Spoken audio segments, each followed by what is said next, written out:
Olá, olá, olá, eu sou o Tadeu Rodrigues, esse é o podcast Literário Rabiscos. Obrigado a você que chega toda semana aqui comigo, que curte, que compartilha, que divulga o nosso trabalho. Se você estiver ouvindo o Rabiscos pelo Spotify, eu vou pedir para deixar aquelas 5 estrelinhas, que ajuda o algoritmo a entregar os nossos episódios. Se estiver ouvindo pelo Deezer, pelo Amazon Podcast, pelo iOS, favor aí favoritar, que também ajuda a gente. E o Rabiscos agora tá no Audible também. Então, se você tem o hábito de ouvir o Audible, ouvir os livros e quiser ouvir o Rabiscos, tem uma sessão agora na Audible de podcasts e o Rabiscos está lá por lá também. Então, às vezes a pessoa assina aí, quer ouvir offline, é um jeito a mais aí de ouvir a gente. É isso, sem mais delongas, então vamos ao papo. Hoje o Rabiscos recebe o escritor baiano Ian Fraser, um dos nomes mais inventivos aí do cenário contemporâneo. Recebi o livro dele, que a gente vai falar sobre hoje, é muito legal. Ele foi finalista do Prêmio Jabuti, já escreveu romances como O Sangue é Agreste, Noir Carnavalesco e a saga Araruama, que nasceu aí de uma campanha de financiamento coletivo. A gente pode falar um pouco disso também. O Ian também é autor de A Vida e as Mortes de Severino Olho de Dendê, que foi finalista do Prêmio Jabuti na categoria Romance de Entretenimento. E a gente vai falar sobre o seu novo livro, Cartografia para Caminhos Incertos, que foi lançado pela Intrínseca, uma história que mistura realismo mágico, poesia e identidade brasileira para contar a jornada do Mané, que é um jovem poeta que se perde da sua cidade Redenção, que é uma cidade que se move, se movimenta, ela não está nos mapas, a gente vai falar disso. A história é divertidíssima, é sobre ela que a gente vai falar. Seja bem-vindo, Ian, obrigado, viu? Ô, eu que agradeço o espaço aí, Tadeu. Eu agradeço aí os ouvintes que estejam aí ouvindo no futuro. E vamos lá, vamos conversar aí sobre esse livro. É uma das grandes alegrias dessa vida é escrever e trocar ideia sobre arte. É uma das coisas que eu mais gosto. Cara, eu gosto também. A prova disso é que eu estou no Rabiscos há 7 anos ouvindo literatura contemporânea. E eu gosto de dar essa introdução aqui, falar um pouco da sinopse para a pessoa já sentir um pouquinho da vontade de ler e poder Claro. conhecer um pouco também. Mas eu queria é, que você falasse um pouco da sua relação com o realismo mágico, assim, né? Você cria Uhum. uma história, uma cidade que se move, uma bruxa que cria ela, né? Eu queria entender um pouco a sua história com isso, assim, com essa ideia de contar a literatura dessa forma.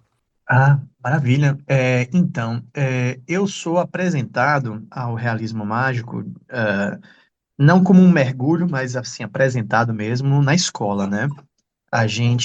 Quando a gente tinha em na década de 90 e talvez ali o começo, né, dos 2000, a gente tinha muitas as questões das universidades terem seus vestibulares próprios e por isso a gente tinha listas de literatura, né, e de leitura muito extensas. Então a gente tinha que ler muito mais do que a gente tem que ler hoje nas escolas, né? Então, eu fui apresentado a muitos livros. Alguns deles eu falo, né, e brinco até porque eu trabalho na escola que eu estudei, né? Então, eu brinco assim, pô, vocês estavam realmente testando os limites do que um adolescente pode compreender. Um, um adolescente na sétima série lendo Cândido é brincadeira, né? Tipo assim, Eu é ia pedir perguntar isso, o que demais que do você lia? aluno. Cândido? O que mais que tinha lá? E é isso, e eu não me lembro, Cândido eu me lembro que foi sétima série, mas A Casa dos Espíritos da Isabela Allende, que eu acho que é o meu primeiro contato mesmo com essa proposta desse movimento, eu me lembro de ler na escola e me lembro de ver o filme, né, com Antônio Bandeiras, como um complemento da leitura. Presumo até que tenha sido uma versão adaptada, viu? Porque muitas escolas fazem isso, né, de você ter aquele texto mais enxutinho. Mas eu me lembro muito de ler o livro daquelas, para mim, naquela época, aquelas esquisitices que não faziam sentido, né? E esse livro ficou comigo algum tempo, mas eu nunca me interessei em entender o realismo mágico até ler o Cem Anos de Solidão do Gabriel Garcia Marques. Foi uma leitura que eu sempre falo que ela foi avassaladora e ela foi de reformar mesmo a minha própria ideia de como o fantástico pode ser usado numa narrativa, né? Eu sou um cara do. Eu sou formado em comunicação social com ênfase em cinema e vídeo, sou um cara do cinema. Minha avó era estadunidense e me apresentou ao cinema estadunidense, e eu sou um aficionado pelo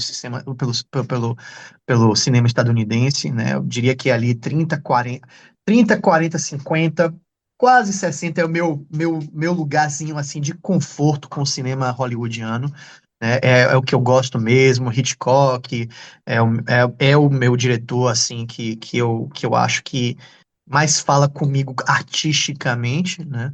As produções dele, claro. E então, assim, eu sempre fui um cara que admirou a cultura pop, né? Porque o cinema hollywoodiano mesmo, de 30, 40, 50, eu considero como pop. Eles ganham essa aura de clássico apenas pela passagem do tempo, mas eles são de produção popular, né? O Brad Pitt o Cary Grant de lá é o Brad Pitt de hoje. O que onde passa é simplesmente a passagem do tempo, né? Então eu sempre fui muito ligado com a questão da literatura e da arte pop, né?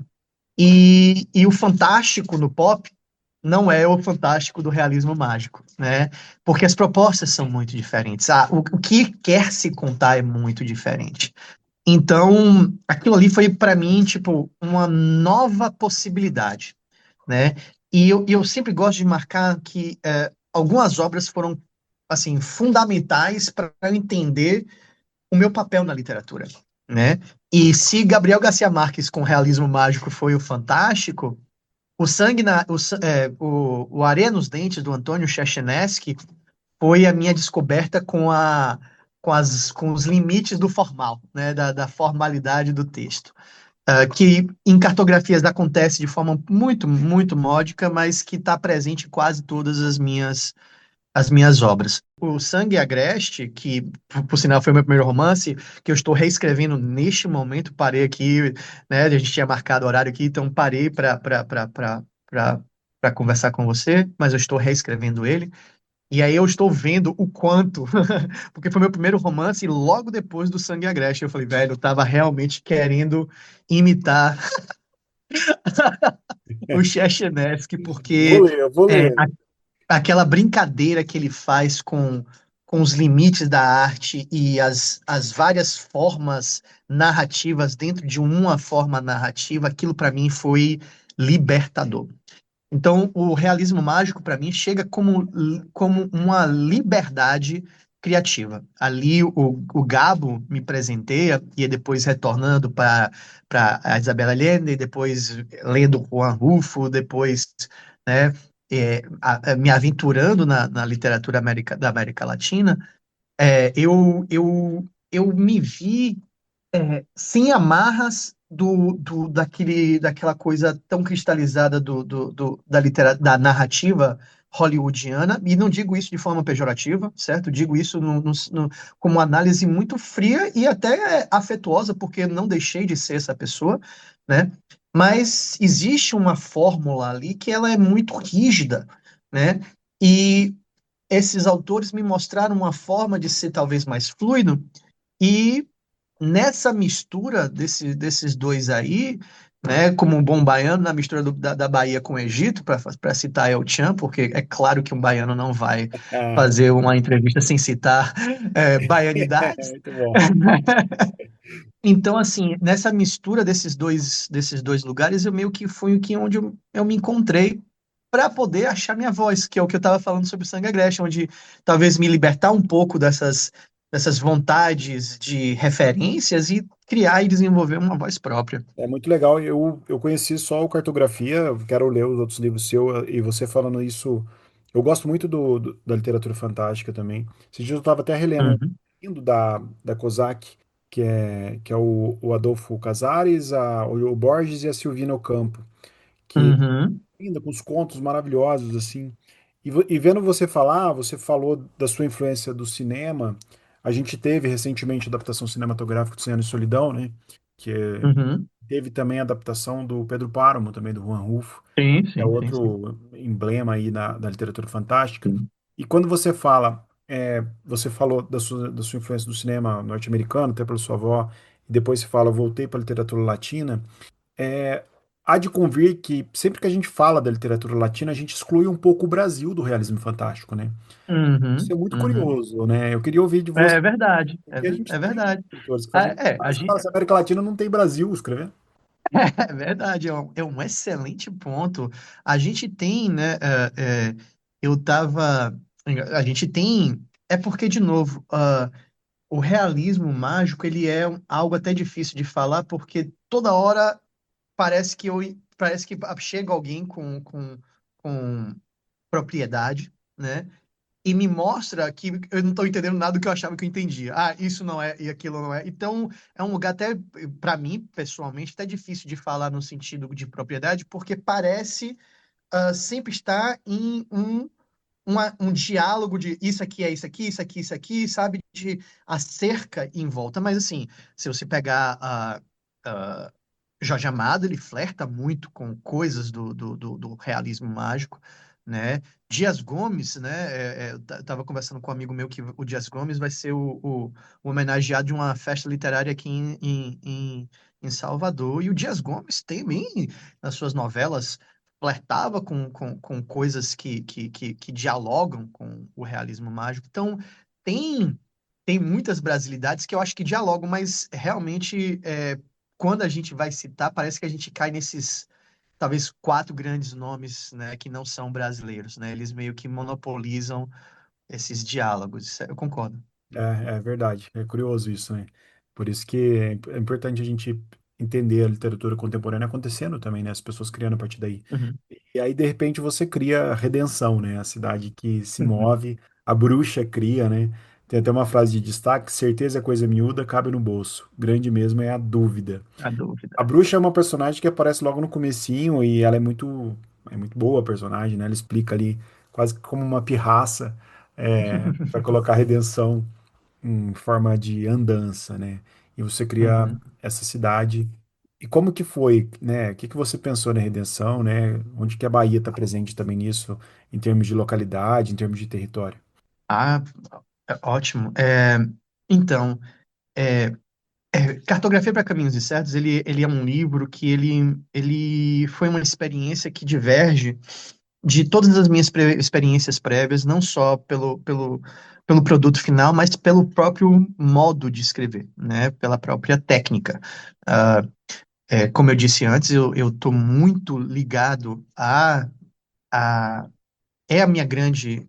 O meu corpo de trabalho está muito ligado à literatura de entretenimento, né? O Jabuti foi nesse âmbito.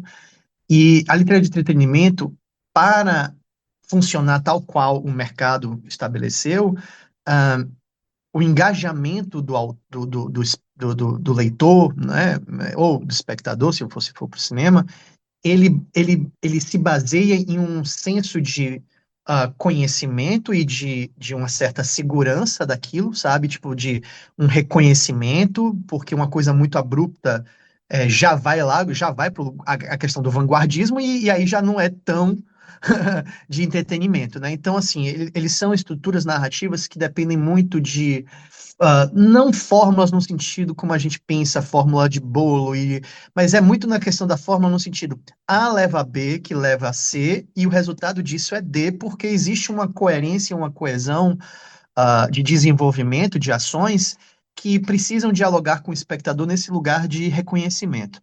E cartografia para caminhos incertos, então, para você fazer isso, você tem que planejar a sua escrita. Então, você tem que entender para onde você vai, de certa forma. E com cartografias, eu tinha acabado de ler A Cabeça do Santo, da Socorro Racioli, que é um outro livro que eu acho que dialoga muito, não à toa ela escreveu depois de um curso com Gabriel Garcia Marques, esse romance em específico. E eu fui muito, assim, como ele dialoga muito, eu acho, que com a forma do Gabo, eu saí daquele livro, assim, querendo morder páginas, sabe? Eu queria pegar páginas em branco e morder e falar que aqui, não, aqui vai ter que sair alguma coisa minha, sabe? E então eu só tinha a vontade, a vontade de escrever com aquela cadência, com aquela perspectiva, com aquela textura. E eu estava num momento de minha vida muito de olhar para dentro e eu falei, velho, eu acho que eu vou fazer um livro sobre entender Ian, né? Eu estava ali num momento muito crucial da terapia e de coisas muito pessoais. Então eu falei, eu acho que é um mergulho, eu acho que é um mergulho interno. Eu acho que é uma história sobre eu me entender também nesse processo. Então, e aí, por coincidência, eu acho que muito da arte vem disso, sabe, Tadeu? Eu acho que tem muito, tipo, dos alinhamentos das coisas que estão ali ao seu redor no momento que você começa a querer, porque eu acho que tem muito de querer, sabe? Tipo, eu, pelo menos, funciono muito no querer. E aí eu tinha um amigo meu do teatro falando em Cidades Invisíveis, ele mandou ler Cidades Invisíveis do Italo Calvino, então, para um outro projeto, tava ali, sabe? E aí Cândido tava ali, e aí veio, beleza, eu quero falar sobre me encontrar. Só que me encontrar é uma coisa que não acontece. É sempre, parece que é sempre, tipo, me aproximar para perceber depois que eu estou distante. Me aproximar para perceber que eu estou distante. Então, não sei dizer quando, mas aí veio a ideia de uma cidade que você sabe que existe, um lugar que você sabe que está lá, mas você não chega andando e você só pode, na realidade, perder. Só pode perder. A ideia existe, mas você só pode perder. Porque eu acho que a identidade é um pouco isso, tipo, perdendo coisas e querendo e achar e procurar outra, né? Mas nunca é um ponto final. Então, redenção meio que vira uma grande analogia, uma grande alegoria para a própria história do cartografia, que é, tipo, é sobre andar. Aí eu apresento redenção como um pequeno paraíso na Terra, mas é um paraíso imperfeito, mas para quem está morando lá é um paraíso perfeito, porque a ideia de uma ingenuidade infantil é também uma perfeição, né? Aquela coisa que a gente, pô, aquele ano era feliz, Aquela é, na e nossa é época. exato, e é uma visão tão romântica quanto a própria ideia do paraíso, não à toa a escolha do nome, né? Então é só sobre perder. A redenção é só sobre perder, né? E aí, obviamente, tem várias analogias que você pode fazer com a própria fé, com a própria religião, mas redenção meio que virou um resumo da própria ideia do que o livro seria. E eu acho que uma vez que eu entendi isso, uma vez que redenção nasceu na cabeça, né, e a cidade que tem. Eu acho que tem essa frase, porque assim, como eu estou reescrevendo um monte de coisa, eu já não sei mais o que é meu nesse sentido de cartografia, o que é meu para o próximo projeto, mas eu acho que tem essa frase nesse livro que é não tem caminho certo, mas tem um bocado de caminho errado. E eu acho essa frase muito bacana porque é sobre isso, não tem caminho certo, mas, velho, olha o que tem de caminho errado. Então, ela surge, uma vez que ela surge, ela meio que fala, pronto, agora é o resto da narrativa, acho que tem que fazer jus a essa cidade e aquela apresentação. Eu acho, ah, como leitor e como escritor, eu acho que o começo tem uma potência muito grande por causa da própria cidade, né? E aí depois eu acho que tem um tempo até o leitor falar assim, ih, agora eu perdi a redenção e agora eu tenho que... E a leitura, ela se estica um pouquinho para quando você começa a entender, aí ela volta a pegar aquele fôlego, um fôlego mais intenso, porque é um vazio mesmo. E seria, assim, exigiria de um Ian muito mais, possivelmente muito mais competente para que não existisse essa ausência, porque perdemos aquela cidade que tem muitas coisas interessantes, até pela própria proposta, né? Precisa ser interessante e as outras cidades que eu crio precisam correr um pouquinho para chegar em redenção, porque ela tem que ser sempre aquele lugarzinho do eu tô entendendo porque Mané quer voltar, sabe? E redenção, quando você fala, né, desse lugar perfeito, né, dentro das imperfeições, não vou dar detalhes, mas dentro das imperfeições que você apresenta, eu tive essa sensação no começo de como se fosse uma espécie de delírio coletivo. Em algum momento eu pensei que fosse, Uhum, e de repente sair de redenção é como se estivesse num purgatório, na busca de, né, aquela coisa sem sentido. uhum, E redenção vai acontecendo como personagem também, um personagem extremamente importante, que depois o Mané na volta, quando ele se perde, ele vai tendo outras histórias muito, muito legais também. Mas a redenção como pano de fundo, eu como escritor, eu já fiquei pensando, né, na sua cabeça criando aquela cidade que se move, ao mesmo tempo colocando uma verossimilhança nos personagens, porque o realismo mágico, se não tiver a verossimilhança, também não seduz, né? A verossimilhança ela precisa Exato, existir, ela precisa parecer que as pessoas estão ali, que se fosse daquele jeito, as pessoas agiriam daquela forma, né? Eu acho que esse é o grande exato. barato. Porque às vezes eu pego uns contos, né, de realismo fantástico, que eu vejo uma coisa tão desconexa que eu não consigo me Uhum. sentir afeito àquela história, né? Você tem essa preocupação, assim, faz parte também da. Não, foi. Até porque os alvos do que eu quero, os alvos, né, que eu quero desenvolver ao longo da escrita e eventualmente ao longo da narrativa, eles são alvos reais, né? E de novo, a vida de um escritor, ela é muito baseada no tempo, né? E o tempo de escrita, o tempo de lançamento, são tempos muito diferentes, né? E algumas vezes a potência daquela obra poderia ser ou pode ser intensificada por causa da passagem do tempo, ou, né? Mas, por exemplo, tem uma passagem que eu também gosto muito que é, era assim: é mais fácil ordenar coisas mortas do que coisas vivas. Tá aí para entender a conformidade dos cemitérios e a balbúrdia das universidades. E essa balbúrdia das universidades, para quem é brasileiro e se lembra do cenário político, é claramente uma referência ao que às manchetes que eu estava lendo na época que eu estava escrevendo, né? Onde as nossas universidades estavam sendo atacadas e a balbúrdia, né? Então, aquilo ali, ah, talvez se essa frase ah, ganhasse mais potência por se fosse lida mais próximo do seu momento de escrita, né? Então, assim, eu me preocupei muito com as realidades, porque as realidades são as coisas que eu quero dialogar. Eu não quero dialogar o fantástico pelo seu viés mágico. Eu quero usar o fantástico como uma forma da gente poder dialogar o real, de forma lúdica, de uma forma que também se aproxima, né? Muitas vezes, quando a gente, eu acho que a gente vê isso com as mídias sociais, quando a gente está muito na conversa política de realidades e de fatos a conversa fica tão técnica que ela perde o seu caráter humano de troca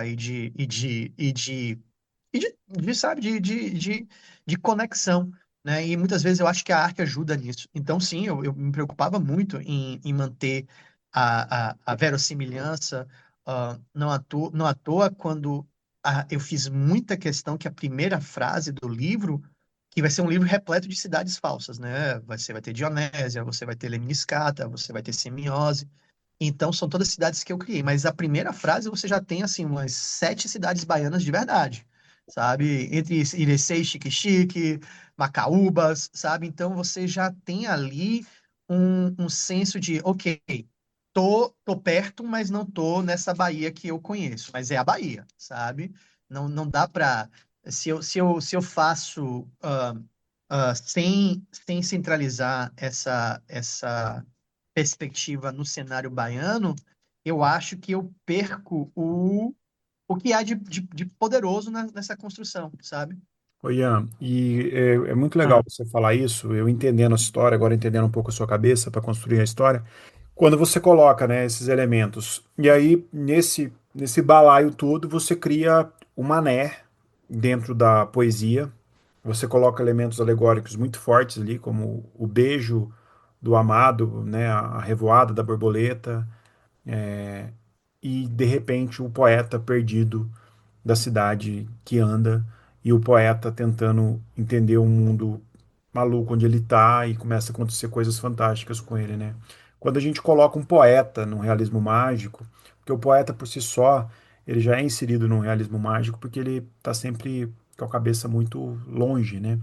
E, uhum, é uma alegoria muito potente, né? Você colocar esse elemento do poeta. O Afonso Cruz tem um livro também, Vamos Vender um Poeta, alguma coisa assim, como comprar um poeta, não lembro agora de cabeça, saiu pela Dublinense, que também ele usa o poeta como alegoria para uma história fantástica.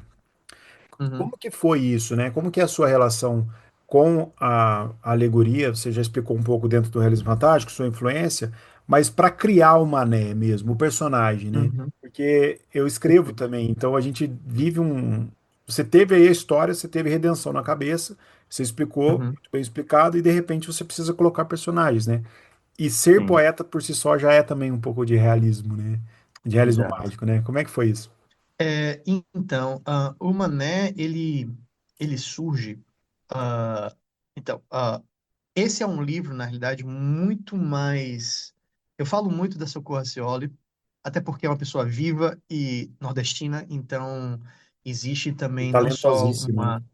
uma. Não só uma admiração do talento, mas também da onde ela saiu e o que ela representa como artista, né?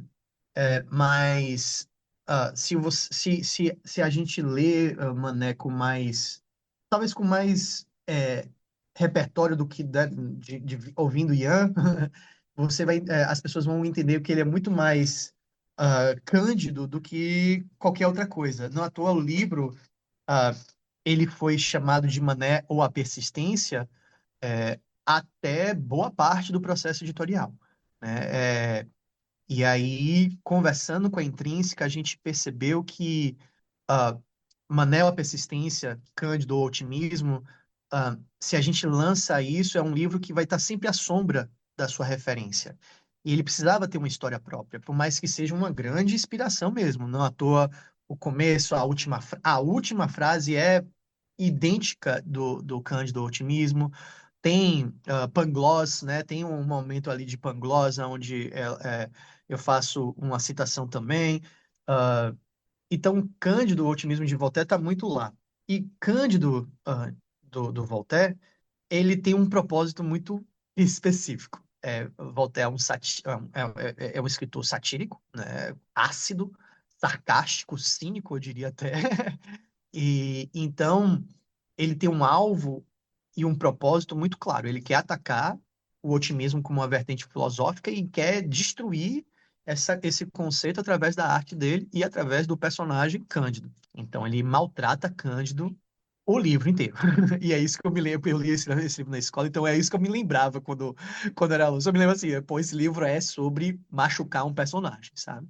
E eu não tenho a acidez e nem a vertente cruel, não cruel no sentido que Voltaire seja um homem cruel, mas como artista ele quis, né, usar desse artifício.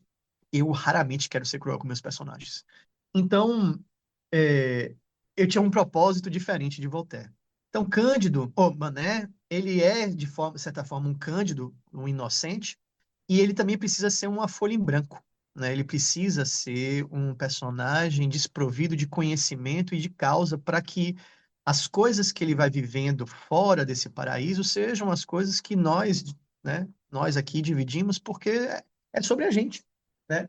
E então, é, o Cândido, agora eu já estou toda hora confundindo os dois, né? O Mané, ele é um, um, de certa forma, uma inspiração própria em mim, mas ele também é um ideal de pureza. É um personagem que eu idealizo essa pureza e esse olhar. E eu acho que o poeta, romanticamente falando, tem essa questão dessa pureza, né, de ver o mundo para além, né, de ver as verdades escondidas. E é um olhar um pouco inocente achar que isso acontece. Então, e tem uma outra coisa que também acho que é importante. Ah, com Mané sendo poeta, eu posso fazer com que ele dialogue pessoalmente com a poesia dos eventos que vão estar ao redor dele, né? Então, eu gosto muito de escrever através de metáforas, através de analogias e de quebras, né? Que são o que a metáfora é, né?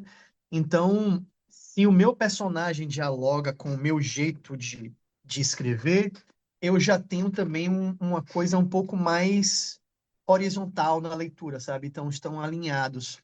Ah, e também porque eu gosto de me aventurar na poesia. Eu ainda não tenho um livro de poesias lançados. Vamos ver se sai aí. Estou com um projeto aí, né, para um edital. Vamos ver se o edital passa, se eu sou selecionado. Mas eu sempre gostei muito ah, de como a poesia, da função da poesia, né? E, de novo, eu acho que dialoga muito com o realismo mágico, que é olhar para a mesma coisa, só que daqui. Só que de um. Vamos inclinar 45 graus e olhar para esse ângulo que a gente não conhece, né? Teve uma vez que. Eu não me lembro quem foi que falou isso, mas parece aquelas coisas bestas que a gente escuta de professor que quer ser Robin Williams em Sociedade dos Poetas Mortos, sabe? Tipo, Isso aí. mas que eu acho que nesse caso aqui tem um pouquinho, mas tem um pouquinho dessa vibe, mas que pra mim fez muito sentido e é o tipo de coisa que eu gosto, que é tipo, você já olhou para a parede, para o teto de sua casa por um ângulo que você, sabe, tipo, vamos supor, a porta de entrada. Deitar na porta de entrada não é uma coisa que você costuma fazer. Então, e olhar ali, deitar e olhar. E obviamente que existe de novo um romantismo nessa ideia, mas existe também essa ideia de que dá para a gente olhar para coisas que são antigas por uma nova perspectiva, né? Coisas que já são velhas e de nosso conhecimento por um novo olhar. E eu acho que a poesia é muito isso, né? E é como eu gosto de escrever. Eu acho que são os momentos que me dão mais prazer, porque, de novo, eu repito isso em todas as vezes que eu posso, quando eu estou na mesa, em mesas de festas literárias, que é para mim, de novo, eu conheço muito, só tenho amigos escritores na realidade, né? São a grande maioria. Eu tenho amigo que define o processo de escrever como tortura, assim, como tortura, como muita dor e com muito sofrimento, com muita angústia. E eu entendo que esse é o mundo dele, né? E Deus me livre e guarde dizer que o meu jeito é o certo e o do outro é errado. Entendo que cada um tem o seu, mas para mim não faz sentido escrever se não tá me deixando completamente em êxtase. E a êxtase não precisa ser necessariamente alegre. A êxtase pode ser de uma agonia de querer achar uma resposta, pode ser uma agonia de querer achar a palavra certa, mas é êxtase. E quando acha, parece que é, sabe, São João, Carnaval e Natal no mesmo segundo, sabe? Eu compartilho com você o meu último livro. Ele tem muito tom lúdico, porque não é realismo fantástico, mas é a história de um ex-palhaço de circo, né? Você tem um palhaço na sua história. Sim. E, e, e eu lembro que quando eu estava nesse processo de escrita, eu usei algumas metáforas que para mim eram muito claras, né? E a gente tem Uhum. uma discussão literária no Brasil que muitas vezes falam da dificuldade do brasileiro entender ironias e entender metáforas, né? Que é aquela Uhum. coisa de que quando você lança no mundo, você não sabe como vai chegar e aonde aquilo vai chegar, né? Eu queria que você Uhum. falasse um pouco dessas metáforas, como foi criá-las, e se puder falar algumas mais diretamente mesmo do livro, e o que que você pensa sobre isso? Eu acho que a parte de me tornar escritor foi entender Ian, né? Eu acho que, de novo, eu acho que eu acho que sempre o livro que o autor vai estar mais, ah, que ele vai dizer, eu acho que esse é o meu melhor trabalho, eu acho que sempre é o último, sabe? Tipo, eu acho que é o último, porque é o que você. Então, mas assim, eu não sei dizer o que o tempo vai falar sobre minha bibliografia e sobre o meu trabalho. Mas eu duvido que eu escreva algo tão nu como cartografia é para mim. Eu acho que cartografia é o livro que, se eu morrer e a pessoa quer entender um pouquinho mais de mim sem ter acesso a mim, eu acho que é o máximo que a literatura permite de conhecimento de um autor. Ah, e digo isso assim, com muita confiança que isso não vai se repetir. E se repetir, eu vou ser feliz, porque foi uma experiência também muito bacana escrever cartografia. É, então, é, muito dessas metáforas e desses lugares vem desse lugar do que eu acho belo, porque, de novo, né, uma das coisas que eu adorei ser comunicólogo foi aprender o conceito de belo e aquela coisa, né, do belo clássico e essa busca pelo belo que a gente viveu. Então, assim, mas esse gozo artístico ele vem de formas variadas. Eu vou viver minha vida inteira. Eu acho que eu sou uma pessoa muito empática, certo? Mas eu vou viver minha vida inteira sem viver de real empatia por pessoas que gostam de filmes de terror gore. Eu nunca vou sentir prazer artístico e como consumidor dessa arte. E tem gente que sente, e que maravilha que tenha pessoas que sentem, mas eu nunca vou chegar lá. Então, quando eu entendi as coisas que me movimentam, ficou fácil no sentido de, tipo, beleza, agora eu tenho um mapa melhor, né, do que é o que eu vou escrever, e esse mapa é sempre com muitos buracos, né? Ah, e uma das coisas que eu gosto e que me encantou no Gabriel Garcia Marques é essa perspectiva ah, a perspectiva de Maurício Babilônia, quando Remédios, se eu não me engano, eu posso estar aqui fazendo uma grande falha, mas eu acho que é Remédios, o nome da menina que se apaixonou por Maurício Babilônia, e que a frase é certo dia ela entendeu as borboletas que seguiam Maurício Babilônia. E pronto. O que você vai tirar disso, para mim, é lindo, sabe? Então, buscar esses lugares é o que me motiva como escritor, né? É o que me motiva como artista. E então, olhar e entender. Minha mãe é professora, Tadeu. E ela. Eu gosto muito dessa história. Eu gosto muito dessa história. Tem duas histórias com minha mãe quando eu posso, eu repito. Uma delas é a mansidão, que é um neologismo que está em todos os meus livros, está até em Cartografia para Caminhos Incertos, e o outro é como professora. Então, esse é como professora. Ela é professora dos pequenininhos, né? Que a gente chama hoje de ensino fundamental anos iniciais, né? E ela fez uma avaliação, e professor de EFA é professor de tudo, né? Então ela é professora de português, matemática e de tudo. E nessa avaliação estava lá o que é metamorfose. E o menino respondeu: a agonia que a borboleta passa. Como, como não simplesmente explodir de eu não sei nem dizer, de alegria, de orgulho poético da humanidade, sabe? Porque é uma resposta tão linda, tão empática e tão correta quanto se você descrevesse todo o processo científico da metamorfose. Os dois estão tão corretos, um só foi um atalho, né? Então, é, chegar nesses lugares é o que eu quero quando estou escrevendo. Chegar nessa. Não à toa, o meu poeta predileto é o Manuel de Barros. E que o Manuel de Barros, na minha concepção, assim, para mim, assim, como é que eu descreveria Manuel de Barros? Ele falou assim, velho, ele é um cara que conseguiu não matar a criança dentro dele. Ele conseguiu pegar aquela criancinha e aquele olhar de criança e falar, opa! E ele criou ali, ele fez um murinho de proteção e cresceu, virou um senhorzinho de idade, mas ele conseguia acessar desdobramentos que, meu Deus do céu, eu não conheço alguém que chegue com frequência e com potência que ele consegue, sabe? Ele é único nisso. Então, chegar nesses lugares é o que eu gosto.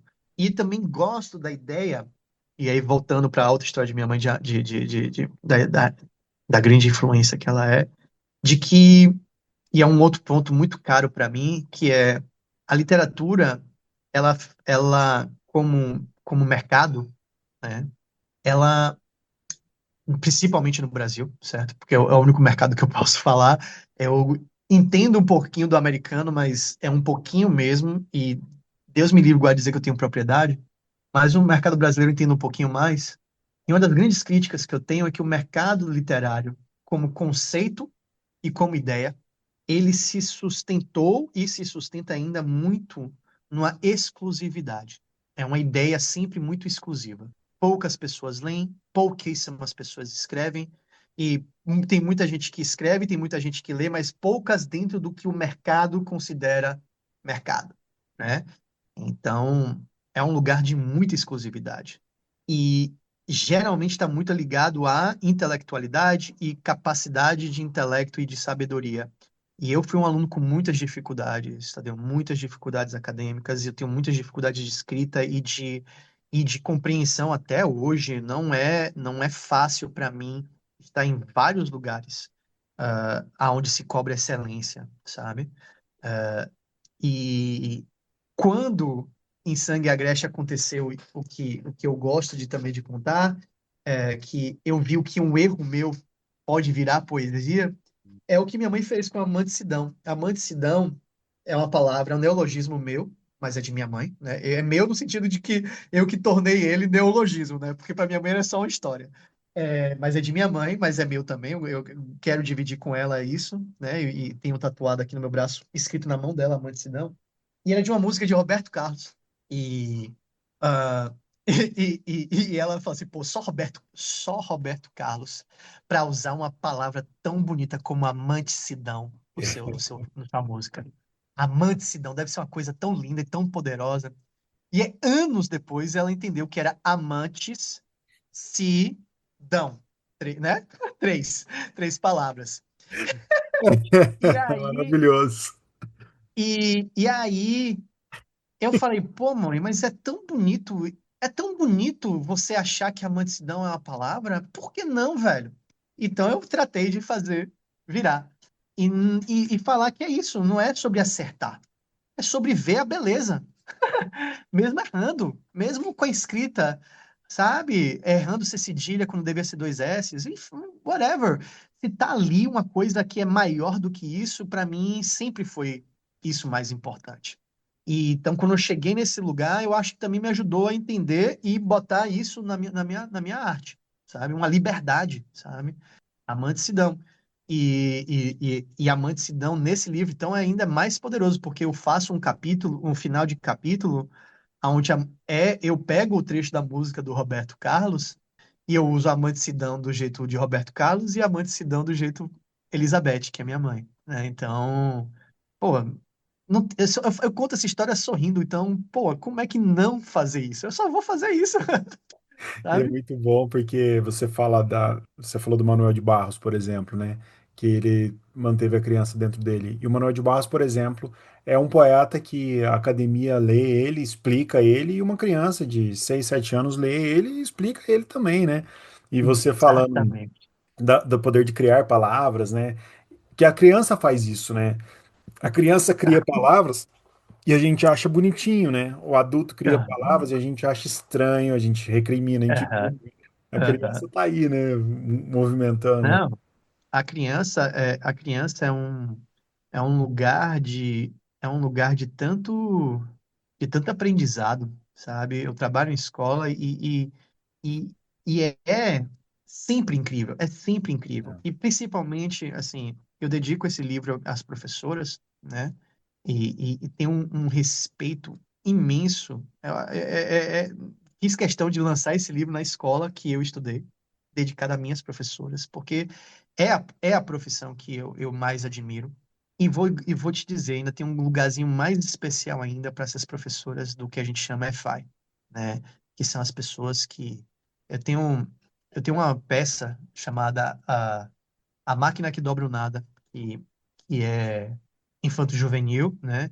E ela é inspirada esse nome vem de um escritor americano, estadunidense, chamado Kurt Vonnegut, né? Ele é um dos meus prediletos também. E ele brinca muito, ele tem muito experimento, ele é muito experimental. Adoro essas brincadeiras dele com desenhos e tal. E aí tem uma hora que ele tá explicando, né? Ele fala assim, um alienígena explicando conversando com o humano, né?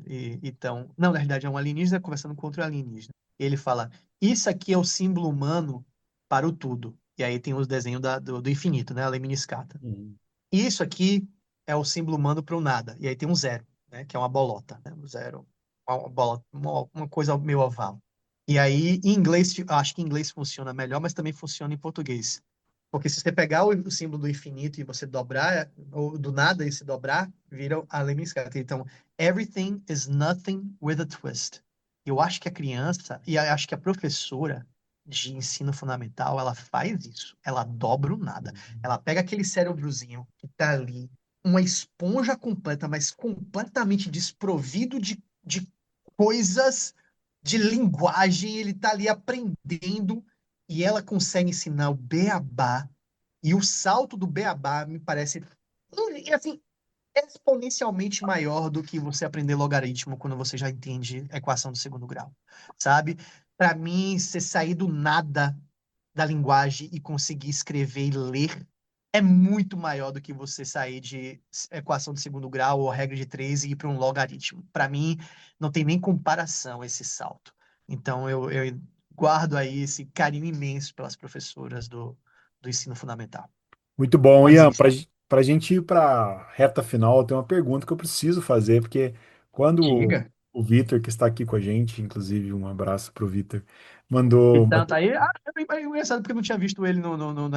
que tá só a gente. E aí, Vitor, tudo bem, meu lindo? Tá aqui. Não, ah, Tudo porque bem? tava na terceira tela. Ô, Vitor, foi Ah, mal, meu lindo. Eu nem vi que você tava aí. o Eu Vitor fiquei tá na aqui terceira desde, tela aqui. o Vitor tá aqui desde o comecinho.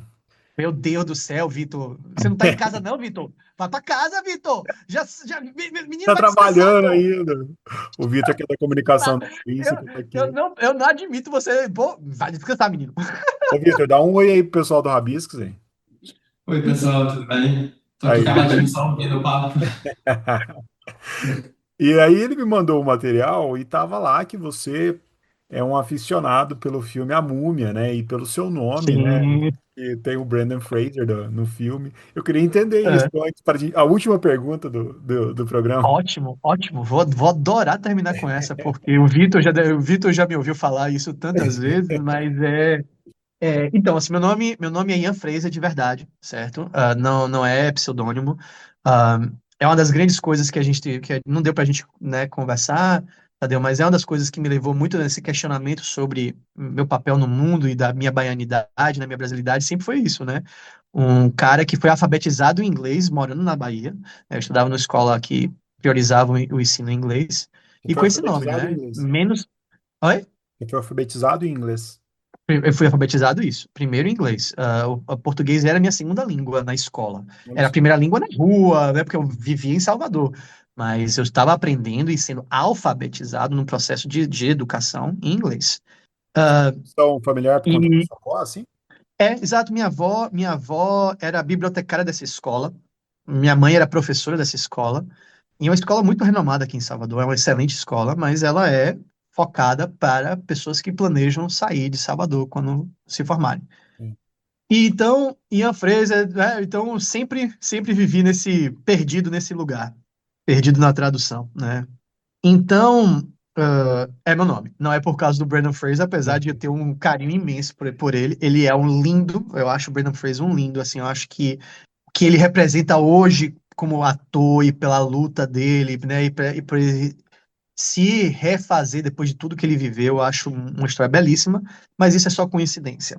E sobre a múmia, é um dos meus amigos, meus amigos quando ouvirem o podcast, eles falam lá, vai Ian de novo, porque é o meu calvário e é uma das coisas que eu acredito veementemente. E eu boto, e aí eu fico muito feliz que a Intrínseca bote essa informação na minha orelha, porque assim, para mim, o grande papel que eu posso estar como escritor de forma, né, política é tentar mostrar que se eu cheguei aqui numa das maiores editoras do Brasil, com respaldo da grande editora, com respaldo de premiações como o Jabuti e o Prêmio Braskem e tantos outros, como a Best também, ah, qualquer um pode. E eu não estou querendo me menosprezar, não. Eu estou falando sobre a possibilidade é real, porque não sou ponto fora da curva. Na verdade, eu acho que eu estou bem aqui, nessa horizontalidade, assim, ó, bem aqui. Mas força de vontade, talento, sorte, tudo isso entra nesse mix. E eu gosto de falar da múmia porque eu acredito muito que a arte não pode ter uma matriz de avaliação única, e eu acho que a gente vive em matrizes de avaliação única, né? Eu gosto de provocar essa fala, porque culturalmente falando, as pessoas sempre botam assim, qual é o maior filme, né, já feito na história do cinema? Geralmente, como o cinema está muito ligado a Hollywood, né, muito, geralmente, eu acho que talvez o grande vencedor popular seria sempre o Poderoso Chefão do Francis Ford Coppola. E eu sempre gosto de provocar, falando que A Múmia, de 1999, com Brandon Fraser, Rachel Weisz, é tão bom quanto o Poderoso Chefão. A gente só não pode usar a mesma matriz de avaliação para falar sobre os dois. Um quer fazer algo e o outro quer fazer algo. E eu não tenho muito eu não, eu tento defender a ideia de que não é sobre uma arte ser melhor ou menor do que a outra, é simplesmente artes que querem objetivos diferentes e a gente prioriza sentimentos de forma aleatória ou de forma, eu diria até um pouco elitista, aonde o fazer chorar e o fazer refletir sobre grandes dilemas da vida sempre vai ser maior do que fazer você se divertir. E, e para mim não tem essa. As duas podem estar no mesmo diálogo, sem necessariamente que a gente bote que um é menor ou maior do que o outro. É tão bom quanto. É só porque um faz você comer pipoca e se divertir e ver Imhotep e ver é, os personagens naquele Egito que não é nada perto do Egito que é, né? E o outro é extremamente sério, extremamente focado em dilemas socioculturais, mas beleza. Um não necessariamente precisa ser consagrado como um bastião da arte e o outro como simples mero entretenimento. Ouso até dizer que o impacto cultural que a Múmia teve nos últimos anos, né, bota ele como um grande representante de uma forma de fazer arte que a gente até perdeu, né? Se a gente for entrar aí nessa seara um pouco mais ah, crítica, né? O modelo hollywoodiano que permitiu se fazer filmes como A Múmia não existe mais. Não existe mais, né? Então ainda tem isso que a gente ainda pode botar a favor da Múmia. Muito bom. Eu gostei da resposta e acho que a gente encerra esse papo cara, que foi muito bom para mim. Foi legal te Oh, conhecer, foi legal conhecer um pouco como que você chegou, né, nesse livro que eu gostei tanto. Até falei pro Vitor que eu tinha gostado do livro. E é legal poder, né? Eu tenho esse privilégio de poder trocar ideia e entender um pouco a sua cabeça bom, de desejar todo o sucesso do mundo. Espero que você continue produzindo aí essa qualidade do cartografia para sempre. Obrigado, viu? Ô, meu lindo, eu que agradeço. A conversa foi, como eu esperava, muito, muito, muito Obrigado. frutífera. Uma entrevista muito bem conduzida. Agradeço, foi excelente mesmo. Assim, eu saio daqui muito contente de dividir esse tempo com você, esse espaço com você. Valeu, cara. Foi muito, muito gostoso mesmo. E estamos aí sempre.